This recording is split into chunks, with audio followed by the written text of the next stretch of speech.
In the darkest corners of our world, things lurk that defy explanation and comprehension. The unseen horror is a concept that chills our bones and stirs our imagination. It's the shadow that moves just beyond our line of sight, the whisper that grazes our ears in the dead of night, the chill that runs down our spine when we're alone. These are the elements that play on our primal fears, tapping into the deep-seated dread that something is watching us, waiting, unseen. Among the most potent of these unseen horrors are ghosts and spirits. These are the entities that dwell in the realm of the unknown, their existence neither confirmed nor denied, leaving us in a state of constant speculation and unease. They are the echoes of the past, reminders of our mortality, and the embodiment of our deepest fears. But why are these elements so effective in horror? Well, it's all about the unknown. As humans, we fear what we cannot understand, what we cannot control. We are creatures of knowledge and comprehension, and when something defies these, it becomes a source of terror. Ghosts, spirits, and the unknown, they all dwell in the shadows of our understanding. They are enigmas, wrapped in mystery, shrouded in uncertainty. It's this obscurity that stokes the flames of our fear, and it's this fear that gives life to the unseen horror. And it's not just the supernatural that falls under this category. The unseen horror can also be an abstract concept, a thought, a feeling. It can be the guilt that gnaws at your conscience, the regret that haunts your dreams, the fear that lurks in the recesses of your mind. It can be the secrets you keep, the truths you hide, the lies you tell. It's anything that you can't see but can feel deep down in your soul. So the next time you feel a chill down your spine or hear a whisper in the night, remember, it could be more than just your imagination.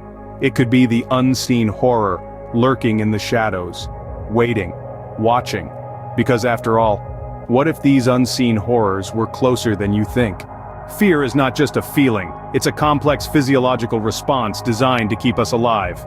It's the primal scream in the dark, the chill down your spine, the rapid heartbeat echoing in your ears. But what exactly is going on behind the scenes when fear takes hold? You see, our bodies are wired to respond to danger.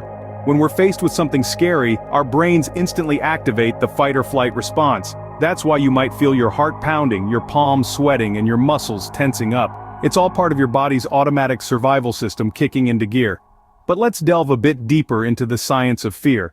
It all starts in the amygdala, a tiny almond-shaped part of your brain. The amygdala acts like a fear detector.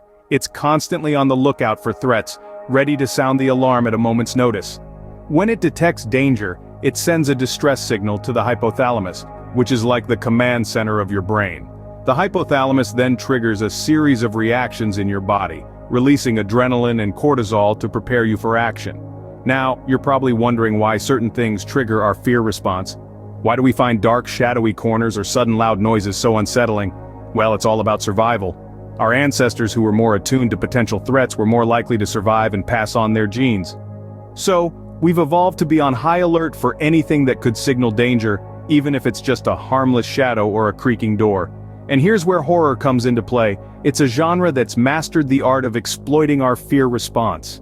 It uses suspense, surprise, and the unknown to trigger our primal instincts, creating a sense of dread and unease. It's like a roller coaster ride for our emotions, taking us on a thrilling journey through our deepest fears and anxieties. But can we really trust our senses when fear takes hold? As we'll see, fear has a way of messing with our perception and making us see things that aren't really there. But for now, just remember, fear isn't just a feeling, it's a survival mechanism deeply ingrained in our biology. And horror, well, it's just the master puppeteer pulling our strings. Our minds are incredibly powerful, capable of creating monsters out of mere shadows.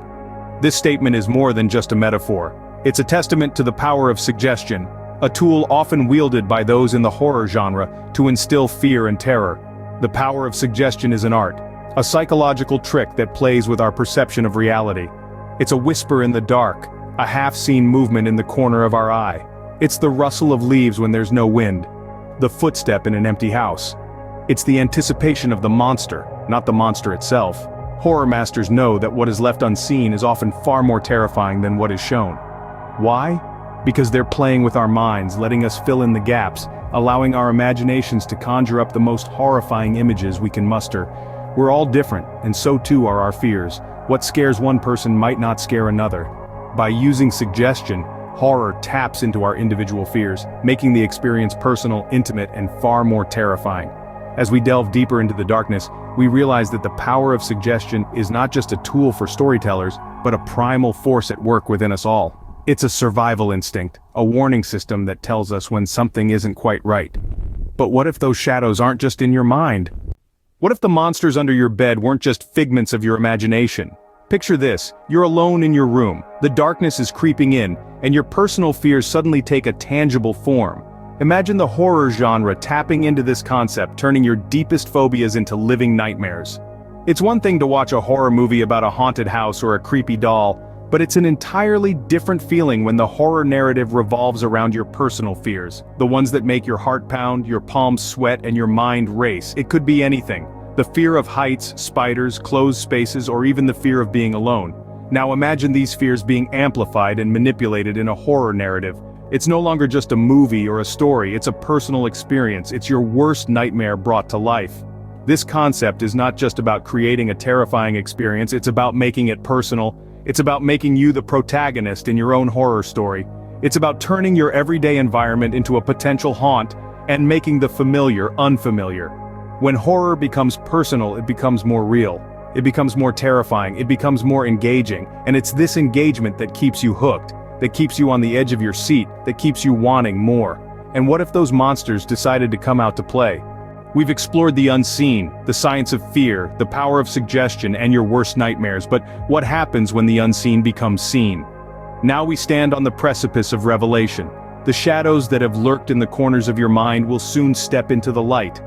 Imagine the chilling thrill, the pulse-quickening anticipation, the pure adrenaline of the unknown becoming known.